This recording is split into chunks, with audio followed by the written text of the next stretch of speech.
Grand. Peachy keen. Now I know why everyone looks over here. Yeah. That's what's going on. I see them like I was like, who are they looking at? What's going on? Well, they used We to used have to have the little webcam on there too, so they could poop like themselves. Oh, okay. Because I'm noticing tons of people kind of talking and looking over here, and then. Having a whole conversation with somebody. Yeah. All right, did you hit the record button? I did. All right, I just wanted to make sure. It's only your second night? We on? I'm a pro. Yeah, you are. So we're back Damn, on Smithy TV. we are. It's the mind reels and all that fun stuff. Everything that we are is awesome and fun. I don't know where it's coming from. It's like a big sugar thing. Yeah, everything we are is awesome. That should be our tagline. Welcome to the Mind Reels, where everything we are is awesome. I could put that on a shirt. Yeah. It has been a busy week. It sure has. It's been insane. This is our second time back in the studio for what is being called the second season now, I guess, officially. So it's cool. And we've got somebody tonight we wanted to get in since like forever. For a while. Yeah. For a while. Mr. David Richmond-Peck, ladies and gentlemen. Actually, I think it has been a while because we had to watch everything we've gone, yeah. Right. I think we've been Facebooking back and forth for a year, so. Yeah. Because it was like early on, and I was like, I don't know if you remember me, but I had that poster. Right, I definitely remember. And you're like, yeah. I have a picture of that somewhere. And I don't know if I got it off the web or what it was, or you sent it to me, but it's a picture of you. The poster's on the floor. I'll go back on Facebook and just tag you and everything too, because I think it's on the floor, right? Like it's on the floor. Yeah, because we took some over to somebody else's table, I think. Yeah. There was an empty booth. Yeah, there's all these booths with like. Where was that? What was that on? It was at Comic-Con, I think. Yeah, and so there's all these, there's these booths with like, whoever's in each booth, and 50 girls lined up to see whoever it was, and then you come to my booth and there's like me 9. every day. Well, you, that was great, and then I've got like 9 guys with glasses, and who wanted to like talk to me about the stars for like So it was just like I had my sister come down and join me because I was getting bored, but. Anyway. Yeah, I think didn't she take our picture when we were holding it up in your Oh, okay, maybe that's what it was. Maybe did. maybe my sister sent it to me or something like that. Because it was the highlight of my week. Highlight of my weekend. Somebody else had to help us. But that would be that V Transit poster, right? That you. Yeah, and you had a whole bunch of people. Yeah, appropriated. Did you steal that from a bus stop or something? I didn't. Or someone gave it to you and someone stole it from just kind of come across it on the ground. I was suggested that I would like one, and a friend saw one. And you had everyone's signature, I think, right? Like it was. I'm working on it. I had Morena on it already, I think. And Elizabeth? I had no. I still don't have hers. Oh, okay. I had Morena and Alan because they were at a Firefly convention. Yeah. Okay. And then I got you. You put your dirty rebel paws on it, as I recall. You were the first. The Scuffed first it up or rebel. something. Yeah. And then I got Laura Van That's right. was the most recent Oh, one. okay, Yeah. cool. Who doesn't? It's a hard one to drag around. It is. I would say I would get Elizabeth to sign it, but you got to send it to her. Like it's crazy. I know. Yeah, She just needs to come here. We'll get her on. Totally happens. She's like too busy. She's insanely busy. She's She is. everywhere. She's revoluting. But I mean, come on. I mean, this is like 8 pages of stuff. You're not sitting on your haunches. No, and it's actually not even that updated. Like not to, I was looking through it this afternoon trying to remember what I've been shooting, and I was like, wait a second, we're missing a bunch of stuff here. Wow.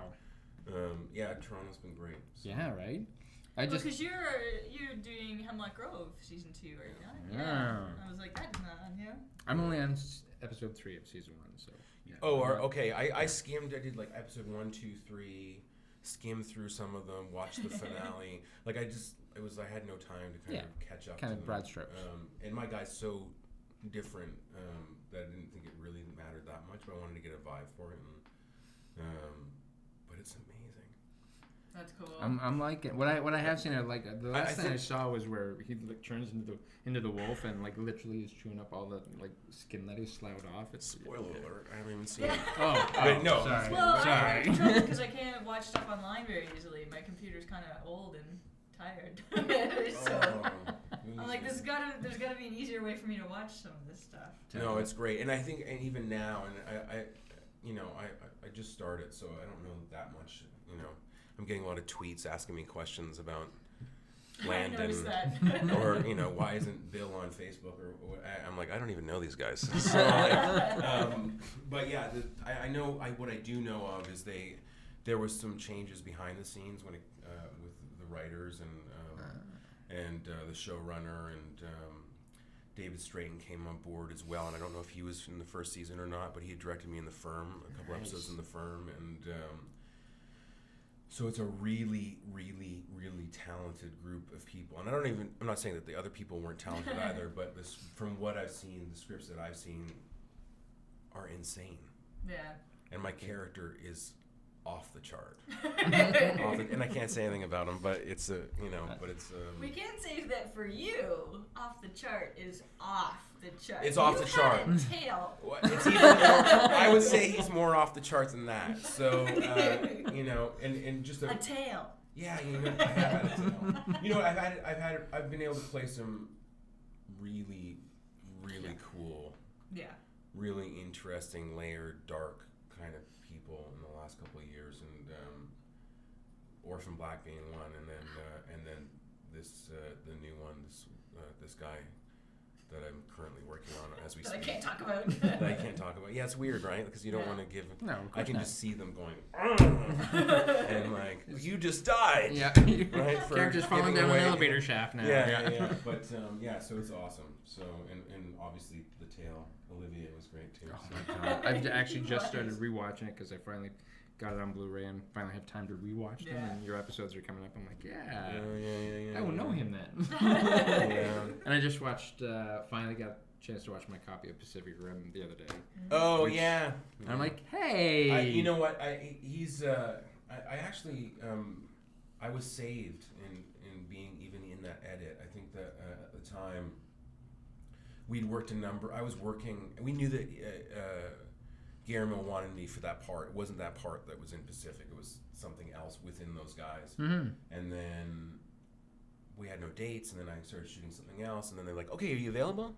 And we'd be like, no, I'm not. And that happened like 3 or 4 times, and then I finally did make it down there, and then we shot a bunch of stuff, and then I think there was supposed to be reshoots in like December or November last year. And I was shooting a film in BC and I couldn't make it back. So when I went to the cast screening, Guillermo was like,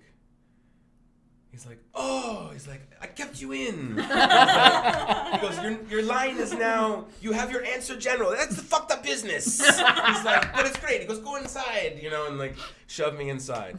But he's my number one goal this year. I have to get on the strain. I have to either or work on his film that's coming up in 2014, but he is my number one target right now. Yeah. I think he's just so talented. Yeah. He's so imaginative. He's ridiculous. Yeah. Like the guy writes novels. Yeah. I'm just reading Strain for the first time. Oh yeah, I've read the first one. So but he writes novels. He makes comics. He produces films. He starts directors' careers. He makes films himself, and everything he makes turns to gold. Yeah. Like even Pacific Rim, and they were saying, you know, when it first came out, like it was getting a little bit of a pan because they were saying, oh, it's not making enough money, or it didn't clear enough domestic box office in the U.S. at like 80 million or whatever, and then it goes and shoots past, I don't even know what it's at, like $500 million or 600, you know. Yeah. And he knew, and he even said he was at the read-through or the cast screening, it was like, you know, he didn't make this as an existential, you know, piece on whatever. He was like, this is for my 12-year-old. He's like, I want to see monsters. Monsters and aliens. And beat up robots and whatever, you know. But anyway, yeah, he's my target. So, Guillermo, if you're out there. But yeah, the Strain, I have to get in the Strain. Yeah. The guy's genius. But we jumped right ahead because if you've seen the show, you know what we like to start with. Oh, yeah. We like to start, what is your all-time favorite movie that you weren't in? Or one. I knew I was going to ask this question. You know what? I have to say that probably, and maybe there's films now that I've enjoyed more, but I have to say the one that got me was All the President's Men.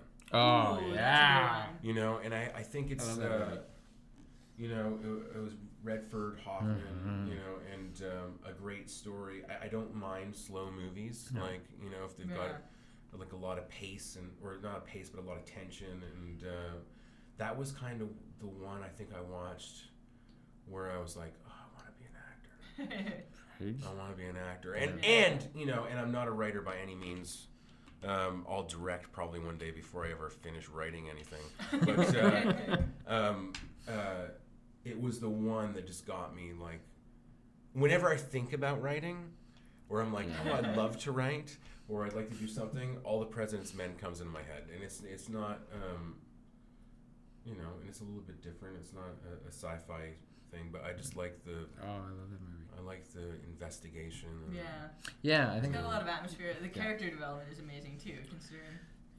Yeah, I just like the fact that that's the way journalism is kind of supposed to be. Yeah. You cover the story, you run down the leads, you get your confirmations, you get your secondary confirmations, all of that. I love that kind of story. And it was like the tension of what was happening and stuff like that. And not even really having them very much support, like, in their own world. It was kind of like, on your own. Yeah. I found it really tense, and I liked it. Yeah. There was a film, like, if you want to go completely opposite, there was a film that festival many years ago called Primer. Ooh, I just rewatched that. Oh, you did? Yep. Do you know the film? No one ever knows what it is, but I remember. Messes with your head. Yeah, I remember being in the theater, and it's like, great. I think they made it for like somewhere between $8,000 to $15,000. These guys. The director wrote it. Yeah. He acted in it. He did the music. He edited it. I don't know. He did everything, and it was in Vancouver Film Festival. I remember watching it, and I was like, I started to feel like really sick, or I couldn't figure out what was wrong with me, and I realized that I wasn't breathing. Like I was just like waiting, like trying so hard to understand what was happening and trying to figure it out and waiting, you know, and so I really liked Primer. And I think actually one of the guys from Orphan Black, and I can't remember his name right now, but I was sent the script and I auditioned for it, or I don't know what they asked me to put something on tape for. I don't know what it was, and it was a script called 10 Thunders, and he's gonna kill me for not remembering his name. But anyway, so I didn't know who he was. We went to the first read through of Orphan Black, and there was a couple of guys on the writing staff that I did know, and but he came up to me. He's like, "Oh, we've met before. We're Facebook friends." And I remember looking him up, the writer up of 10 Thunders. I had no idea who he was, and I wrote him this message saying, "I've just read your script," and I was like, "I have never had so much fun reading a script since watching Primer." Like it was like, cool. And he wrote back and said, "Oh, Primer is one of my favorite movies." So nice. So it's kind of the same thing, and I don't think they ever got their money off the ground to make it, but it's the closest thing I've seen to Primer. Wow. And probably no one knows what Primer is. So if you haven't seen it, I even rewatching it because I've seen it 3 times now, I think, and even rewatching it, my brain just starts going, wait. Yeah, you can't. It's not one of those movies that you can like get up and like, oh, I'm just gonna go get myself a snack and like, you know, or answer the phone, or you know, or if you have kids, like, you know, I'm just gonna, you know, they have to be in bed. They has to be silent, you know. And you need a flow chart. Yeah, you just gotta sink into it, and if you let it take you for a ride, it's awesome. So yeah, I love a good temporal story like that. It was good. It messes with your head, but it's good. Okay, I'm like. There we go. So here we go. Everybody's ready? Yeah, it's coming off. I was like freezing as hell. Now it's like 90 degrees in here. But you were born in Oakville. Yeah, it was.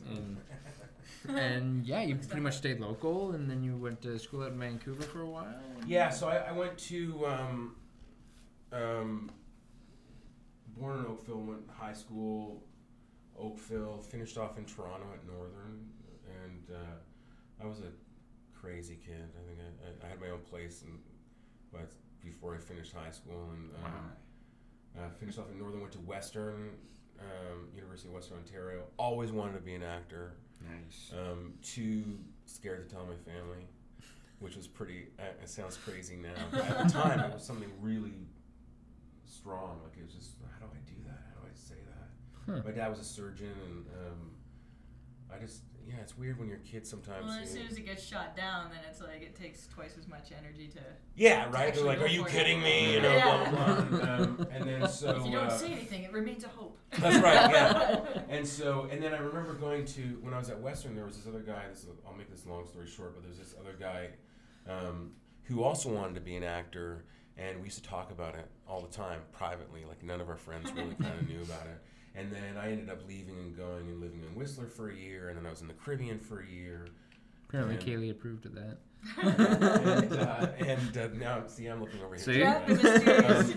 So then I was in the Caribbean for a year, and then a bunch of shit went down there, and I kind of hit bottom, and I was like, I gotta go, and I think I was at the dinner table now, and I said to my dad, I'm leaving for Vancouver. I want to be an actor. And I was just waiting for it. And it's like silence. And he was like, I've always thought you'd be really good at that. Wow. And I was like, wow. Oh, fuck. But you know what? The other thing was, too, and I say this to people all the time. If I had started back then, there's no way I'd be working. Yeah. Some people can, I'm not getting by on my Brad Pitt looks, you know what I mean? So, like, there's some people that, like, immediately hit it and they just rise. Yeah. And it's, like, crazy. And then the reality of it is for, 99% of everyone, you've got to work your ass off. Yeah. And you have to have a work ethic and you have to be insane when it comes to your attack on the work and how much is required and how much competition there is. And when I was that age, I was a maniac. Yeah. Like, I was just like a And plus, maniac. then if you'd done it and taken a break from it, you never would have gone back. Yeah, so it was kind or of... you would have had a hard time. Yeah, you know what I mean? Like, it would just been... I would have just blown it away, right? Like, so many people do. And so I actually started later when I hit theater school. I think I was like 26 or something like that when I was going to theater school. And then all of a sudden, that was like my first day. Actually, I think the first day I said, I'm not here to make friends, I want to be a good actor. We just sit in like some circle, and I was like, oh God, here we go. It's one of those. I was like, I just want to, and You're like a reality show guy. I know, right? I'm a little dick, right? But I was there. I just wanted to learn the craft, yeah. Right? And as soon as that started, I just kind of everything came into focus. Nice. And so that's why when people are like, oh, my son or this or like, my cousin, he's crazy. I'm like, how old is he? 19, 20? I'm like, oh, don't worry about it. Yeah. Everyone's crazy. Or at least, So so then I traveled around, then ended up in Vancouver, and I was there for maybe 10 years, 12 years, and then came to Toronto a few years ago to do a couple episodes of The Firm, and never left. Here you are. Yeah. Nothing wrong with that at all. Yeah. I mean, but that's a good age to come to it, though. I mean, I'm 40-something, and I'm just now starting to find my groove here. Yeah. Mm-hmm. So, I mean, at 20, I wouldn't have known what to do. So 26 is probably a good age to come to that. Yeah. And I think that even those couple years in theater school, keeping you locked up was a good idea too. Right? Yeah. Like,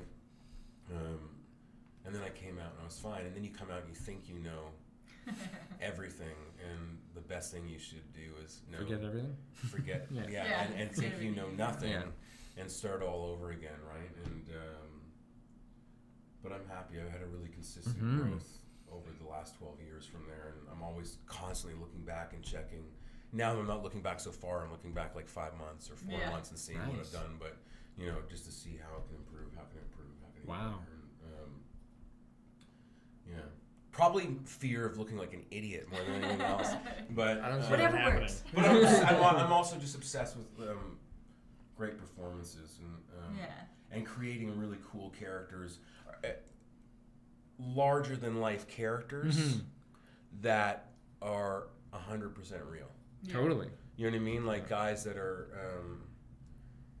larger than everyday life, but with the mask is so sunk in that there is no mask. You know what I mean? Like, so that they're just a human. Yeah. No matter who they are, right? So. Well, I remember. It's a lifelong I don't even know process. if it was like a few actors or one in particular talking about playing bad guys, and that they have to think of themselves as being the hero in their own story. And Yeah. I find you do that a lot because I just said to Tim, I was like, Who's I gonna find say it this? amazing Yeah. that because I've met you, I know what a nice guy you are, and I've talked to you at length at conventions and stuff. But you've made me hate you a couple of times. Like some of your characters, I just want to kick the crap. I just watched your Cracked episode. Oh, I haven't seen it. You know, it was funny. Oh my god. Well, I was back to back that night. Yeah. I was on Murdoch. Murdoch You and played this. last week. Yeah. You I were played last week, but I was yeah. on Murdoch and Cracked the same night. And it was funny because I got a letter from Cracked Production, I don't know who they were, saying, can we send our publicity team, can we send them your contact info to do live tweeting or something? And I was like, yeah, sure, whatever. You know, like I was like, well, because I was just thinking, I wonder when that episode plays, Exactly. right? When's that going to be on? And then I'm prepping. I'm doing Remedy as well. So I'm Remedy and Hemlock. Yeah. So Remedy and Hemlock. Everywhere. So I'm trying to prep these two characters, and they're so different. So I have this little parking lot that I go to, and I won't say exactly where it is. We can explain. We can talk more about the parking lot later. But I have this little dungeon of a parking lot that I do all my work in, and maybe 10 o'clock I check my email. Like I work really late, and like 10 o'clock is usually my start time. But like I see this email come in from like 8 p.m. from Cracked, saying, would you like to participate in the live tweet in 50 minutes? And I was kind of thinking, I'm A, disorganized, and B, busy guy. Like, you got to get a hold of me like a couple of weeks or like, you know. But anyway, yeah, so I haven't seen that guy, and I'm hoping he's good because I really, really, really liked the writer of that episode. And it was an incredible episode. I took a few because they changed so much this season. The whole tone of it's changed. Some of the characters have changed. Yeah, and so it took me 2 or 3 episodes to go like, okay, I'm right back in this now. And then last week blew me away. It was probably my favorite episode so far. And then this week I was just like, oh my god. Like right from I was telling you about the beginning of it, the guy comes out of the woods carrying this body and I'm like, that is it. I am like so messed up by this episode. Oh, that's good. Because I can't pronounce her name. It's Finstad, Kinlara, something, you know. She created Durham County. Yeah. And she has a new show coming up in April, and that I've been fighting, like at least to try to get into. Stalking. And I think I had sent something off. Watch, I hate talking about this stuff before it actually happens, but I sent an audition. I was very, very happy with it, and thinking, God, this writing's so good. This writing's so good. This writing's so good. And then Cracked. I looked. I'm on set of Remedy, and they're like, "Oh, the reviews of your episode came out." They said they're awesome. So and so loved it. At least he loved that episode. And I'm like, "Oh, I should look at that. I didn't even know it was on." Right? And I find out that it's the same writer from the new series is the one that did my episode. So there we go. Hopefully. There's an in. She was like, "No, I didn't want him like that." So, he did that all wrong. but the Crack guy was fun. Played was good too. Played was amazing. You were amazing. The scene with Chandra and the interrogation room was insane. Yeah, and I think it was funny because John Comerford was casting that. He was just an awesome dude, and he brought me in for it. He's like, they just want to see you do this. And he was like, and I was reading it, and I was like, that is such a great. I only wanted it because of that scene. Yeah. Wow. Because it's like this 5-minute interrogation. It was incredible. I turn the tables like I'm an interrogator, so I'm getting interrogated, and I turn the tables and I start interrogating her. And nobody's voice is raised or anything. It's all just really. It's just like this chess game. And I can't wait to see that one. Yeah, so well written. It was one of the. Yeah, God, I had some really good writing in the last year. Hemlock's unbelievably well written. Orphan was awesome. Played was well written. Yeah.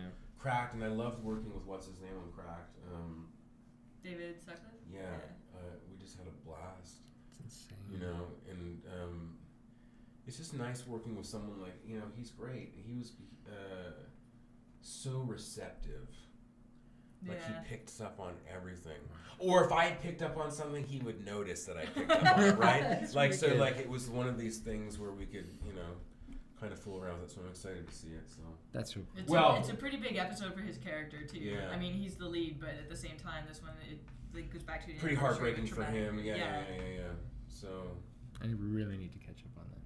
It's good. It's really good. I'm so far behind. We have so much good Canadian. We do right now. There's like a renaissance. Bomb Girls, you were an asshole in that. Oh yeah, and you know what? I just got Don Brady, who he directed me on Bomb Girls. He was directing the last episode of Remedy. Oh, cool. So it was kind of cool, and I had a really good time with him too. So working on that. Yeah.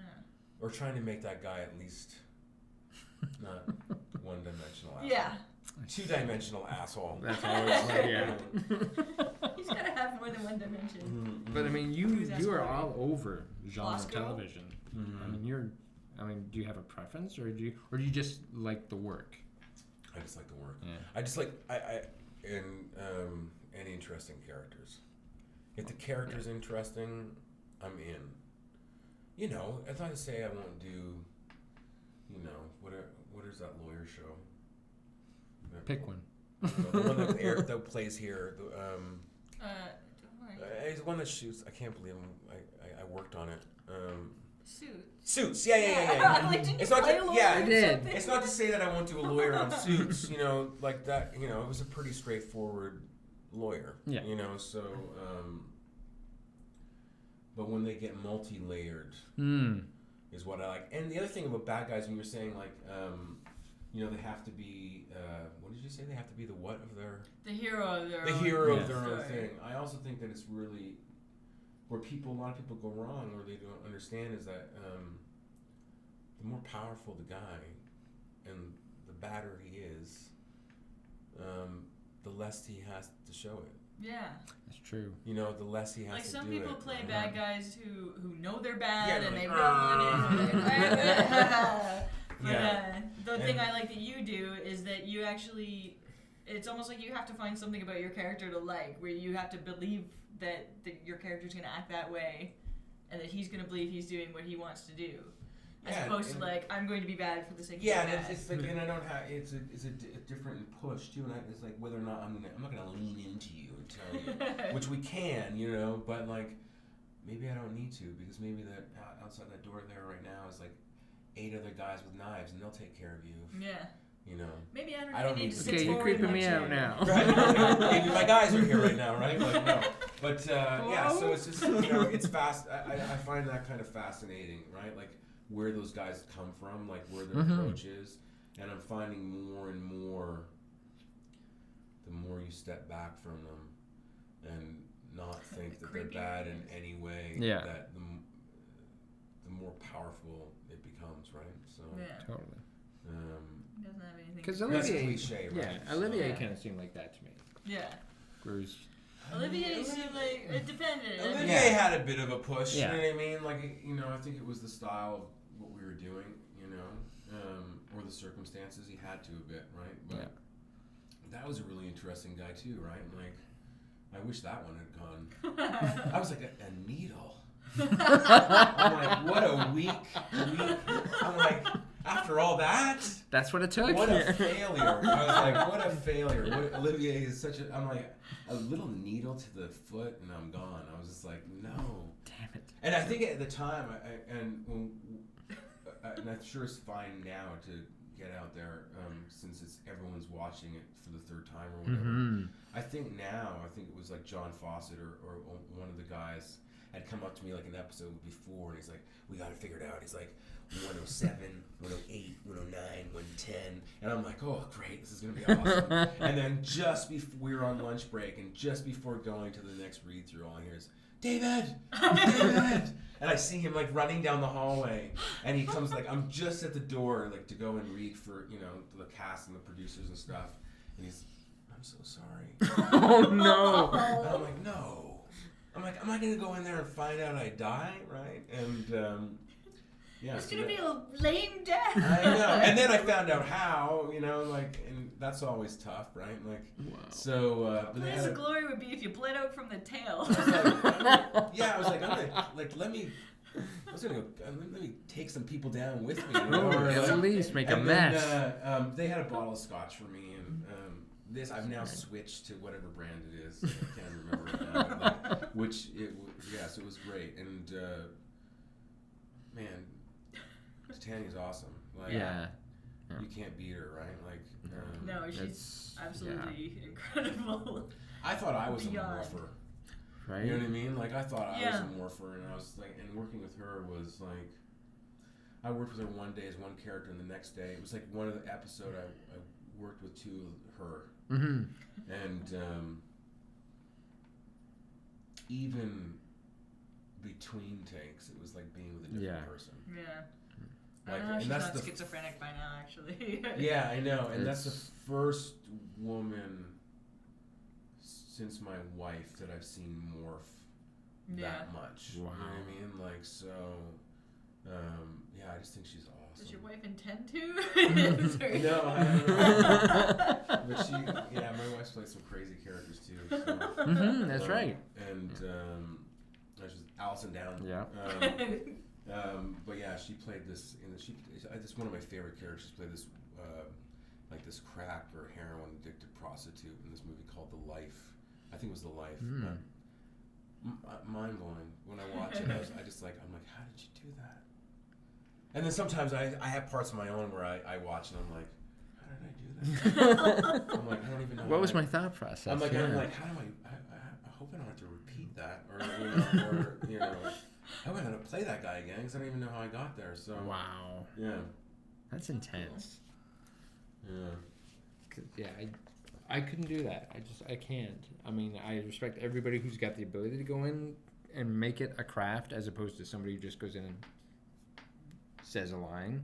I have the utmost respect for people who can do that. It's it becomes so much more about, when people are starting, and I remember back then, and how am I going to say this line? How am I going to, you're trying to figure it out. Yeah. And more as I go on, it's about finding the guy. Who the guy is. Like really finding out who the guy is. And then, and I didn't steal this from Philip Seymour Hoffman, but I know from a friend of mine who's worked with him, where the voice is. Because he works with his voice a lot, and I'll change mine considerably as well, depending on the character. And it just where he comes from. And sometimes it's like you think you know where it comes from. Like on Hemlock, I was sure I felt where his voice came from, like tone, where it resonates from. And we got to set, and I was like, no. I changed it right on the on the take. Like I think I did one take, and I was like, no, this is not him, and and then kind of lightened it a bit. I'll range it around, but like just kind of light, So it's interesting sometimes, but usually it's about where the guy comes from, and then if you can match that with really good writing, then you've got something really cool, right? So, but I'm gonna geek out. So ask me some questions. I can talk about. It's like me and Michael Eklund talking, like, who's awesome. He's a good friend of mine. He also needs to come in, actually. You know what? I just talked to him. He said he might be coming to Toronto to do something in January, so I'll get him. Cool, for sure. I'll put you guys in contact. Totally. Because Mike and I, I won't even get into it. But anyway, we'll people will go out for a night on the town. Mike and I go grab coffees, and we go up to his balcony and talk acting till 6 in the morning. Yeah. So That's cool. That's cool. I would do that. Well, maybe not acting. I'd talk movies a lot. And it's the really same boring. kind of thing, right?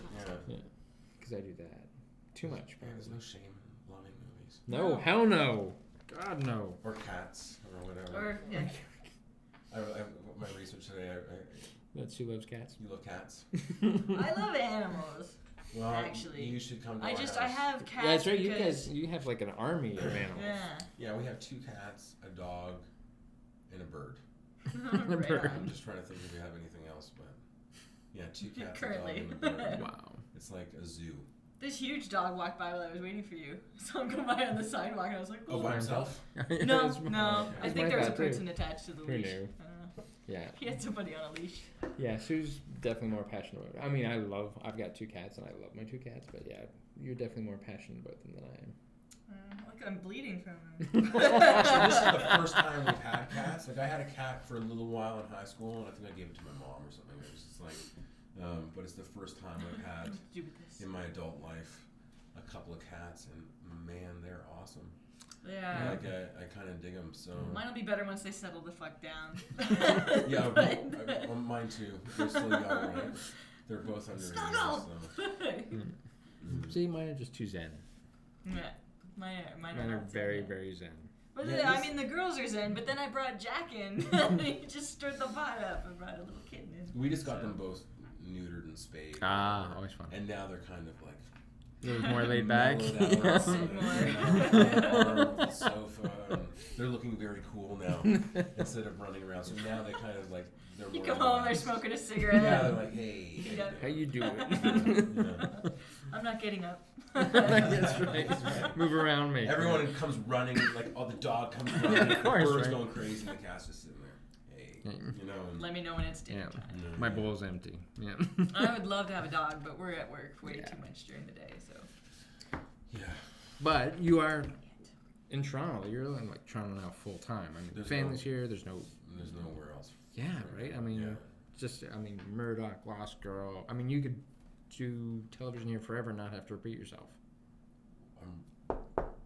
Yes, I hope so. Because I'm running out of shows. No. Well, you did. But then go out to the East Coast and do Haven and Seed. Republic of Doyle. Yeah, Doyle. Yeah, totally. I just worked with a director that does some Doyle on that horse show in Calgary.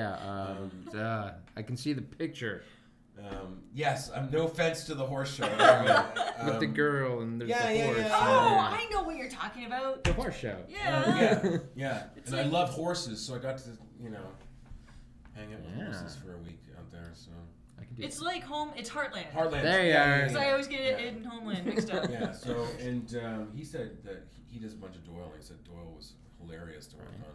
Yeah, Gil. Yeah, I've heard that too, actually. Yeah. And this was just a blast to be around, and right. And it's Newfoundland. Murdoch, you're already on. Now I'm trying to find stuff. Continuum, that's out west though. That's out west. Yeah. Oh, it's coming back. Yeah, it's coming back for another season too. Mm-hmm. Lost Girl, they got to find a way to bring it back. Well, they keep trying, and I've done a few. I make the cop station look real. That's basically my job. So if they go to the cop station, they'll call me in, and I'll bark some orders around and stuff. But yell at Dyson, leave. Yeah. But they had asked. I think they had asked a couple of times recently to come back on for the cop stuff, and I was shooting. Yeah. And they're like, well, I guess we're gonna have to go. We have to go a different way. And we're like, okay, well, that's great. Well, we're busy, so we're shooting. Yeah, exactly. But I like what's his name. He's been on here too. Chris. Paul. Yeah. Chris. Yeah. He's a good guy. I really dig that guy. Yeah. And so if I do get back on, hopefully I got some stuff to do. Totally. Yeah. And Murdoch, there's always a chance to go back to Murdoch anyway. It was funny. Did Sue tell you that that's the episode we were on set for? Oh, I didn't know that. And only you weren't there that day. I Or at didn't least know not that. we were there. Yeah. Because we heard that you were shooting that episode, so like maybe he'll be there that day. And Brittany was in that episode, Yep. right? Yeah. So Okay. But we missed you. Yeah, I don't Whatever. know. I'm fine with Still it. a good day. It was a great day. Clothing. Yes. Clothing. Yeah. Actually, Bomb Girls, that was it was one of the few times where I've been on, 2 times I've been not having fun on set. One, I had the flu. Ugh. And they had The worst. buckets set up everywhere. No way. Wow. What are you going to do, right? Like, Yeah. going to shut down production? So I would do a take, my eyes would roll back in my head, I would puke in a bucket.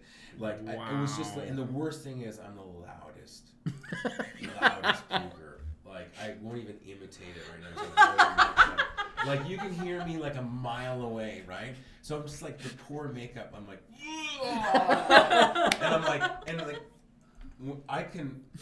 I convulse, right? Like my whole body gets into it and like seizes up, and then they're like trying to wipe me down and then put me back up in front of the camera to do these scenes. And so that time and Bomb Girls, because they had me in like a full wool army uniform in the middle of summer.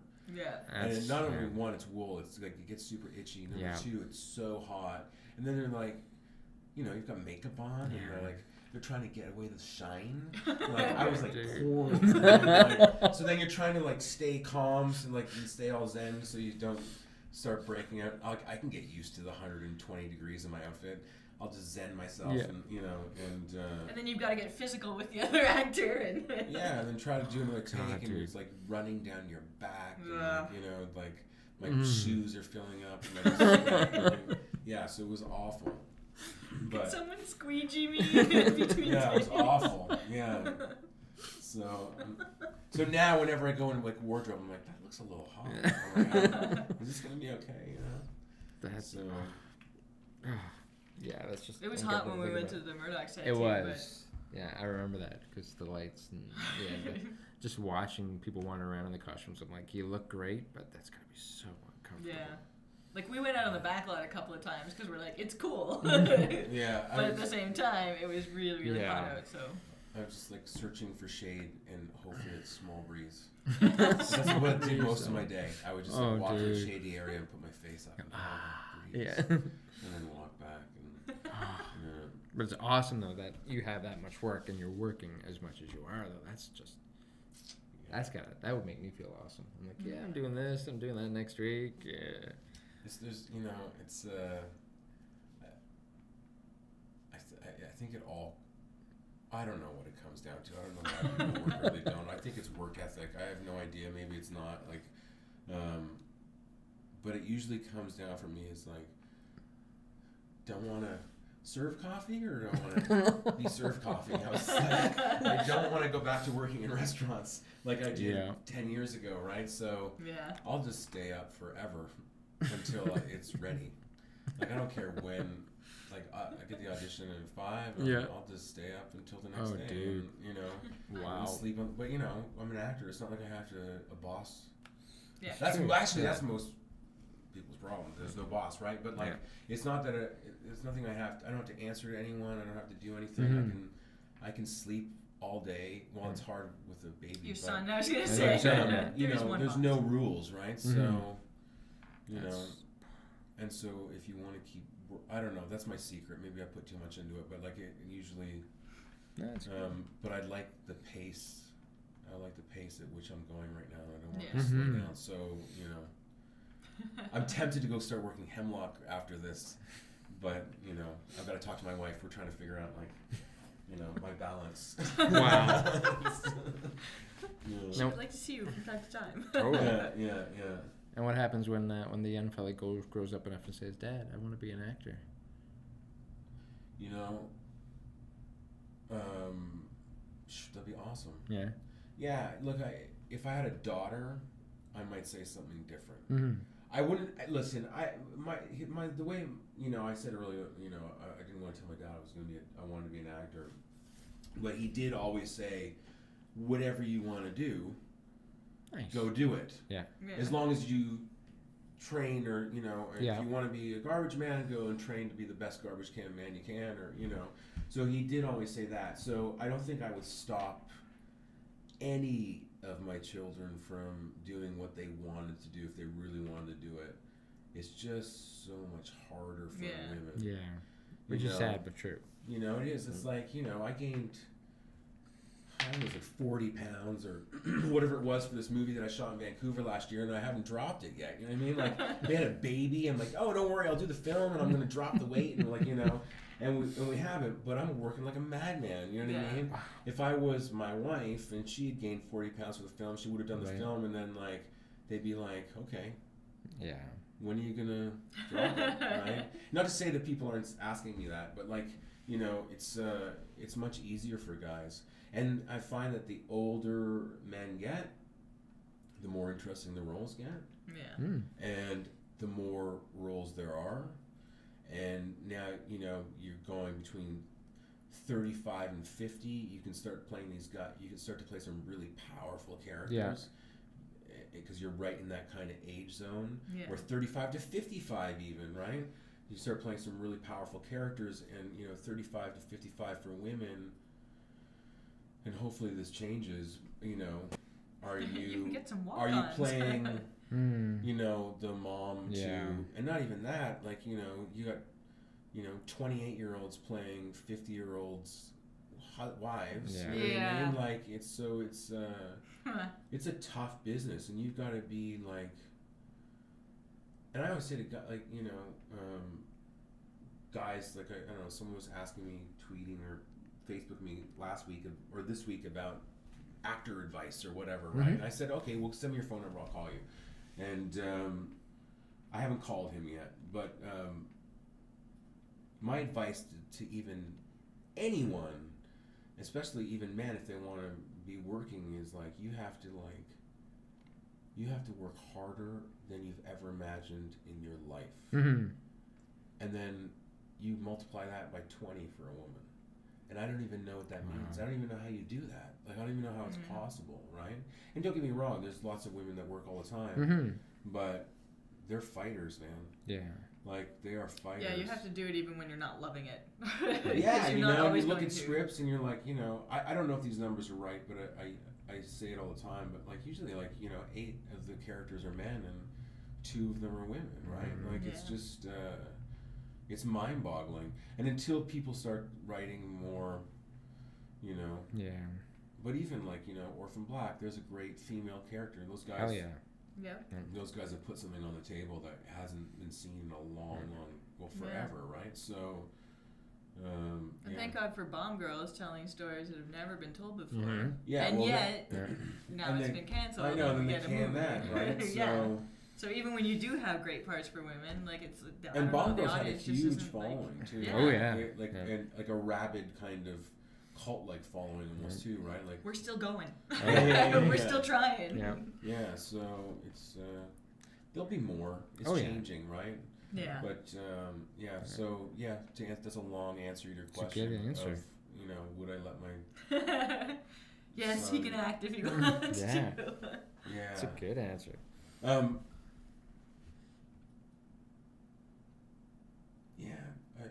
I think it's probably. I think if he ever did want to, he's probably in a house where there's so much talk about it all the time. Because we're such both acting geeks, you know, that he would probably pick up a lot of great stuff. You know what I mean? Yeah. Like, Totally. And probably be better off than I ever was, right? So. Yeah. So he's got what? Or it'll go the other way and be like, I'm doing anything but. Well, that's what I said. We had a conversation a while ago, and he's like, I could do crazy. And he'd be like, I'm going to be a teacher. No. We're like, you know, he's going to be covered in tattoos and like, or we're like, well, maybe not. Maybe he'll just be like the straightest, you know, normal. Where did you come from? You know. But right now, he's not showing us any signs of that. He's kind of a maniac, so my parents are very happy getting a taste of my own medicines. That's awesome. They cursed you too. My mom did that. I hope you have a kid just like you. Yeah, I'm like, I'll be able to handle no it kids. fine. Don't worry about it, you know. I've got cats. Yeah. If I had a kid just like me, that'd be awesome. Except for the teen years. Yeah, I was gonna say. Oh, come on, yeah, I know. Those were really like, it'll be bad. great after they turn 25. The good hair starts to kick in. Yeah. And now, like, you know, like, drugs are all crazy. You know what I mean? Like, you know, so you never know what's gonna happen. So, I mean, That's not right.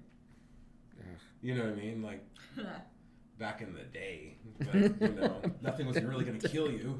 You know, That's or true. like, you know, It was a whippet. or you know, turning into Rob Ford. But like, it's just like nowadays, you know, there's all sorts of stuff out there. It's very true.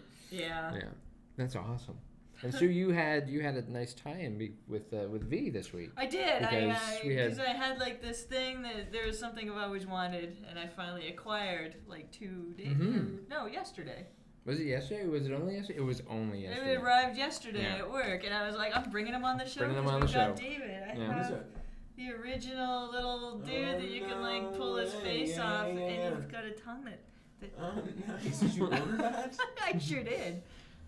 He was in his box, but I was like, She had to play he with wasn't him. going to be in my box. In my box? Wow. He wasn't going to stay in his box. Yep. Kenneth Johnson's still As a trying to kid. make his movie. Yeah. I know. You know, I got this, KJ. and when I remember I had talked to his producer a long time ago, And I know he liked my character because he was real. Nice. He liked Georgie quite a bit. So I'm waiting for him to make his movie so I can go down there.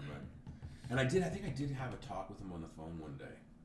A long time ago, which was really kind of cool. But my brother and I, we have photos we found photos later on of me taking rats and pretending to eat them. That's awesome. I mean, from school or something. That's what was it? Rats. It was gerbils. You can pick them up by the tail or whatever. And I've got this little scrapbook of pictures I cut out from the TV guide and stuff. Remember when we had a TV guide to find out what was on? And I got so many V and coming up on next week and blah, blah, blah, little my articles brother and I used to about them. pretend to eat mice and it was crazy. So I was obsessed with that show. Being I on can't it even was, talk about it in the right? Nuts. That would have right? been a kick.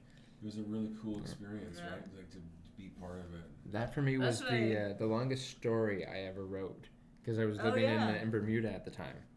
And I wrote because they started coming out with all the V novels afterwards, and I'm like, I'm gonna write. Nobody's written one about Bermuda yet. I'm gonna write one about Bermuda with me and my friends in it, and so we had V, the Bermuda Invasion. The Bermuda Invasion. Well, you should send it to him. Yeah, it was 100 pages of schlock. Right.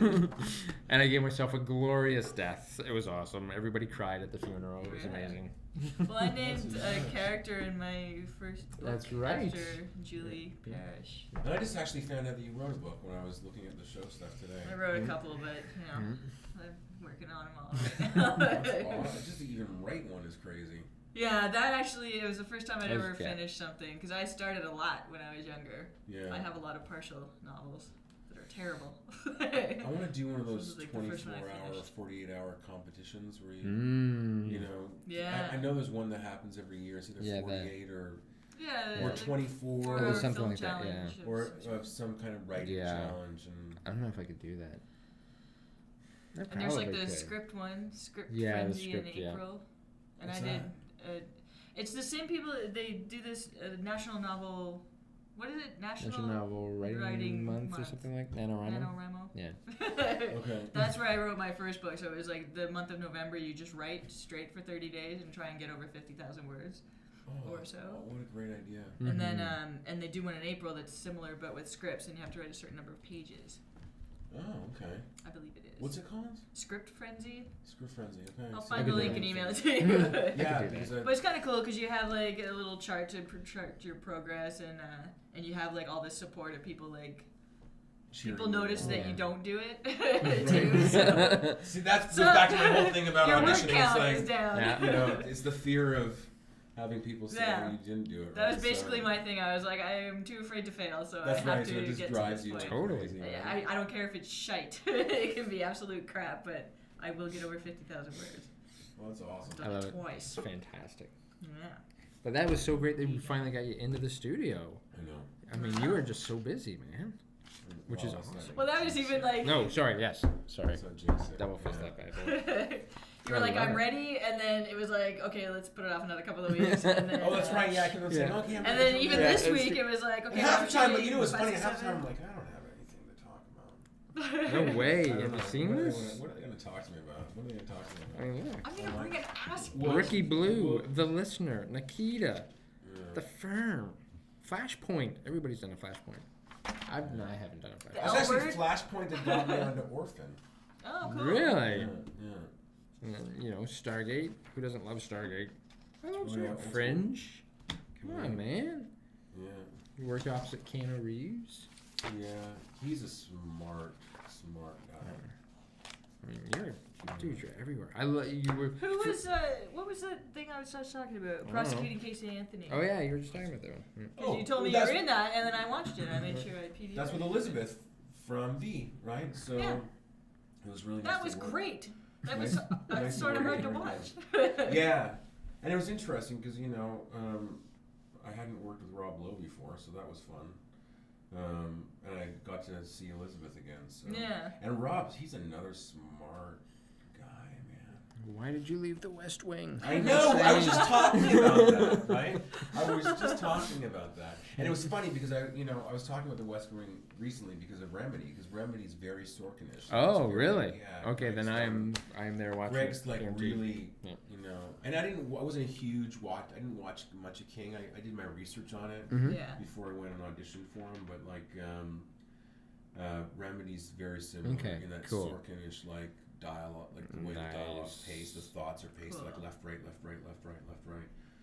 But I did have some great talks with Rob about the West Wing. That's cool. Because I had to say, I'm so sorry. I had to bring this up. Yeah. I waited till like day 9 or whatever, just like break it in, and then I was like, I loved you on the West Wing. I'm like, that was such a great show. Yeah. But yeah, no, he's a very smart guy, and I think it's funny when you work with people like that, or Chris Cooper, who I got to spend some time with, or Keanu, or and or Rob, and I was saying Rob like we're pals. Yeah. Guys who've been around for so long, they've been in it for so long, and they have stuff to offer. Yeah, that's cool. They have stuff to teach, just by talking to them. And Rob actually said a couple of things. I should say, Mr. Rob Lowe said a couple of things to me in some of our scenes that I will never forget. Nice. Like just a couple of key things he told me, and I was like, oh, wow, that's what I've been. Amazing. That's what I've been working on for like the last 5 years, and he just summed it up in a sentence. And it really adjusted my performance at the time in that scene that we were talking about, and I think about it all the time. Like I think about his little thing that he said to me, and I won't say what it is, but I was thinking about it yesterday on Hemlock. Right on. I was just like, I just ran it through my head, and I was like, okay. So and then people and so like something like him or like, and then people don't realize how well read Keanu is. Like Keanu is like an encyclopedia. Yeah. Right, and just a brilliant guy. Like, and I think people just assume that he's not because where his voice comes from, or, is placed and stuff. And but he's extremely intelligent, and I think. And you listen to him talking like an interviewer or anything too. Yeah. Really comes through. Oh yeah, especially when he's just being himself. It's like I shouldn't even be in the same room. But the general public don't see that often, right? Yeah. It's not like they're surfing for those interviews and stuff. But there's a reason why most people have that kind of success. Yeah. And some people, they're out there. I know they might be like they're just dumb idiots or whatever, but most of them are highly intelligent, extremely hardworking, passionate, obsessed with their craft people, right? So. Yeah, and that's one of the other things I enjoyed is I like working with people like that. So. I love that. Well, because then you get to let out your inner geek too. And yeah, and I don't even know if there's so much dialogue. I don't even know if you're having that much inner geek dialogue, but you're definitely having that Jedi kind of interplay, right? Like, where you're like, oh, okay, this person is picking up every single thing I Wicked. did. Yeah. And I just quickly, are we wrapping up? Are we hitting the time? We're fine. I remember I had a small part in this movie called Marry Life with Chris Cooper, and it was actually much bigger of a part, and most of it got cut. And I got a call from the director saying it was nothing personal, and we just thought you and Chris together were too funny. And I'm like, wasn't this a dark comedy? And then I think it got slammed a few times for not being funny enough. So I was like, oh, maybe you should have put those back. But I had a scene. I knew I was playing Chris Cooper's son-in-law, and I was a big fan. And it was like fairly, it was a number of years back, and I remember like my call time was 5:30, and I was gonna drive my scooter there. Like I had this little scooter at the time. I'm like, and it was far, right? I'm like, why was I thinking? I'm like, no, I'm gonna go with Chris Cooper. I'm gonna drive my scooter, right? And I'm like, I don't know what I was doing. And I think I had my alarm set for 4:30 or 4:20, and I think at maybe 3:59, the tears almost started rolling because I hadn't fallen asleep yet. Oh, dude. Because I was like, Chris Cooper's going to look at me, and he's going to do a couple of lines of the scene, and he's just going to look at the director and go, who is this guy? Why did you, who is this guy? Like, I was so nervous, and he was so great to work with, and I think we had her out for dinner later, and he was like, I haven't had so much fun since working with Philip Seymour Hoffman. Wicked. And I was like, yeah! And he was just like, keep doing what you're doing, keep doing what you're doing. Yeah. And I was like, yeah, okay, cool. But, yeah, just interesting working with people with that much experience, right? Yeah. Mm-hmm. And hoping you can get something from them. Not get something as in take it, you know what I mean? Learn something from Totally. it, you know? Not an information stealer, but yeah.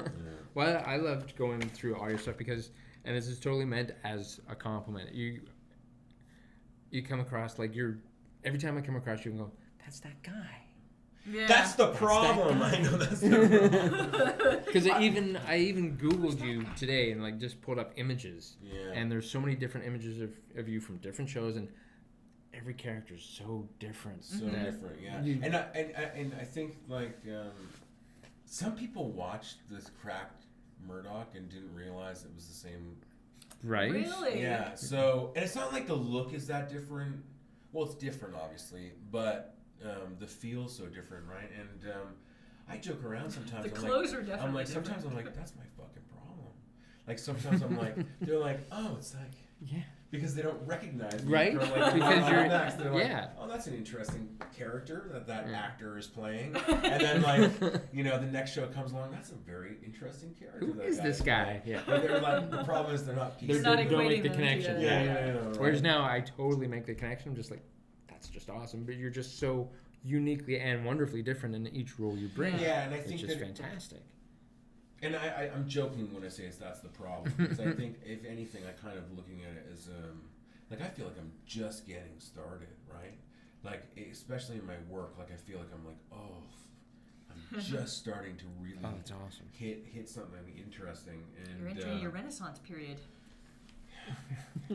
Right? Yeah, but you know, it's yeah, kind of right. But it's just like I'm really starting. I'm like now it's like not saying that this is the finished product, but it's like now the ingredients are there for like it to really kind of grow, and which is fascinating. So when I look back at the opportunities I've had, it's been a great training ground. Nice. Yeah. Like you know, like these are some really different, really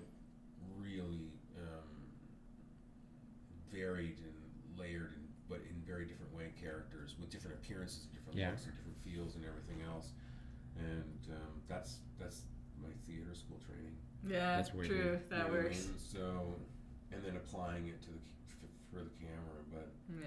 you know, thank God I went because I'd get bored playing lawyers all the time. Not, you know what I mean? Like, Yeah. Oh, of course, yeah. you know, You can only do so much of that. you know, you got a character on Suits. It's not like you're just playing a lawyer, right? These guys, it's really not about the lawyers. It's about the characters. But like, you know, if I was just guest starring, like I'm, you know, hopping around now and just doing the same thing the whole time, Yeah, that kind of good. I'd shoot myself. And then since I met you, like, so I equated you with Georgie first, and then everything I've seen you in after that, I'd be like, hey, that's David. And then, you know, usually I'll end up hating you within a couple of seconds, and it won't even be you anymore. We did a play. Like, I completely separate you from whoever the character is. Yeah, we did a play in Vancouver a long time ago, and I played there's a pretty mean guy, and I remember my a friend and I would go out afterwards, and you think like, oh, now it's when people buy us beer, you know, like we just finished, now we go outside, and people will buy us beer after we finish our show, and like none of the women would talk to me, like, and you think, well, that's my character, you know. I leave him at the door. That's the guy I'm playing. I'm actually quite a nice guy. And no, they would just like to be glancing over at me like, you know, who's that? Like, what a dick, you know. And Well, when you're in a coffee shop, don't like print out a chick's picture and stick it on the mug, because that was creepy as hell. You have to see this episode. It's so disturbing. God. It's so wrong. Oh, and I took my shirt off for that episode. Is that still in there? Oh yeah, you should. Yeah. Oh god. But you know what? It's actually it's beautifully shot because it's Yeah. all from the side, and it's. I was like, oh, he's not even wearing a shirt, which Well, just funny, actually sort of made it more creepy. The director came up to me and he was like, But it's almost in silhouette. yeah, it's almost blown out in Yeah. the background, right? And he said to me, he was like, and we talked earlier, we were in the fittings, and I was like, I gained all this weight and I haven't lost it. And then he comes up to me later, he's like, he's like, what do you think about doing that scene with no shirt on? And I'm like standing there with this big smile on my face because it was a brilliant idea. And I was like, my David Richmond-Peck brain is like saying, get out of my face. I'm like, my actor brain is thinking that's awesome. And he goes, what do you normally go with? I'm like, the actor brain. He's like, good choice. Because I was thinking, not only are these women getting raped and killed, but they have to get raped and killed from that guy. Yeah. Right? So, like, was like a very real looking guy, like with no shirt Super on good and guy. cowboy boots and, and his little spray washer and, Yeah, like practically whistling as he. Yeah, He's on his truck. Yeah, so it was a good choice on the director's part, and I'll cringe when I see it, but I actually thought it was a brilliant choice for the character, right? Yeah, like, it is, and because it's shot from like inside the truck essentially, and so like outside is all bright, and you're just sort of in silhouette as you. Oh, it's just disturbing. I'm downloading it right now. Actually, I'll have to go out and try to watch it. Great. That's so cool. So you've got Hemlock, you've got Remedy coming up. You're everywhere, man. You're busy. You're a busy guy. Yeah, and a couple other things. There's stuff that secret hasn't aired stuff. yet. Stuff. But yeah, Hemlock and Remedy I'm super excited about. Awesome. One, Hemlock because it's Netflix, and I think they're changing. They are really well. They just signed that huge deal with Marvel. Yeah. Oh, I didn't know that. Yeah, they've got they're bringing 4 Marvel characters, including Daredevil, and giving them each their own Netflix series, like 10 to 12 episodes, and then after that, they're gonna do like a movie that combines all these characters because they make up the Defenders group, not the Avengers, but the Defenders. And good for me. Yeah, see, get in there now, buddy. Because I think once you're in there a little bit, like they're taking notice, right? But Hemlock won, obviously because this character is just so amazing. And it's Netflix, and I think they're changing the landscape of television as we know it. And then 2, Remedy, because it's Greg Spottiswoode, and the guy is like a genius writer. And Enrico Colantoni from Flash. Oh, yes. Who also needs to come. Yes, he does. Yeah, who's awesome, and who was making me very sad a couple of days ago with his fatherly, like, disappointment. In certain scenes or whatever, I'm like, oh, he's really making me feel bad. Like, and I'm trying to not I can feel see bad, that. and I was like, oh, he makes me sad. But no, because he was just so good. So yeah, lots of good stuff. Wicked. Yeah. That's fantastic. Yeah. Thank you for finally coming in. This is amazing. No problem. I'll come in another 10 years. Yeah. We'll schedule it now. That's right. Awesome. Thank you. Yeah, no, David, thank you so much. That's wow. Actually, I learned so much in this one, which is great because usually we just talk and goof off, but I actually learned so much in this one. Oh, I probably brought. No, this is good. The geek episode. No way. I mean, with this body of work, I would rather hear about and learn than just chat. So this was amazing. It was fantastic. Kaylee was taking notes. I only looked over once. So Kaylee, thank you as always over there. Thank you. And Sue, good show. Thank and you. Your V, does he have a name yet? By the way? No, not yet. It's got to be one, like, You should Fred. name it something. You should just keep him there Garth. all the time. You can sit on one of the mics. We'll call him Garth. Taking it back home. So yeah, More to play with. good show. Very good show. Very good show. I'm gonna go home and think about why I'm not an actor. Because I can't do it. But that was, wow. So everybody at home, thank you for watching. As always, we'll see you next time. And I believe next time we will have Michelle Ricci from Murdoch Mysteries in here to talk to us. So thank you and good night. Dude, that was so awesome. Oh, thank you. So fun. Actually, it was surprising. I was like, what the fuck am I going to talk about? No way. But you guys are so easy to talk to. We get that a lot. Seriously. We're easy. Like, Hey, what was this about? Oh yeah, I totally forgot to. Yeah. What was this stuff behind the scenes of Yeah, Mork yeah. and Mindy and or Oh. behind the camera and Charlie's? oh, I forgot about that. I won an award for that one. That's a Really? good story. They were MOWs, and so they were kind of like unauthorized. It was ABC or whatever it was, but this Wow. one was about Mork, about Robin Williams and Pam Dodd. Robin Williams in his cocaine days and everything That's else. right. And the other one, this was a very small role. I don't remember what it was in that. But this guy, I played Harvey Severson, this Jewish showrunner Right. who show ran. And when I auditioned, I went in with like glasses and like I went in with all the stuff. And I auditioned, I got it. So I go to the read through, and it was like not a bad part. It was a pretty big part, and I'm like,